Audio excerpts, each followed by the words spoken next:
Bakıda və Abşeron yarımadasında aprelin 4-ü səhərdən 6-sı gündüzədək arabir yağış yağacağı gözlənilir. Globalnet xəbər verir ki, bu barədə Milli Hidrometeorologiya Xidmətindən məlumat verilib.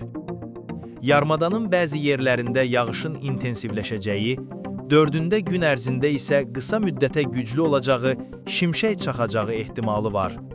Gözlənilən intensiv və arabir güclənən yağışların şəhər-ətrafı su basmaya meyilli olan ərazilərə təsir göstərəcəyi ehtimal olunur. Azərbaycanın rayonlarında aprelin 4-ü səhər, qərb rayonlarından başlayaraq 7-si səhərədək hava şəraitinin fasilələrlə yağıntılı olacağı, bəzi yerlərdə yağıntıların intensiv, ayrı-ayrı şərq rayonlarında isə güclü olacağı, şimşək çaxacağı, dolu düşəcəyi, bəzi dağlıq ərazilərdə qar yağacağı gözlənilir. Çaylarda sululuğun artacağı, bəzi dağ çaylarından, xüsusən də Quba-Qusar bölgəsinin çaylarından qısa müddətli daşqın və sel keçəcəyi istisna olunmur.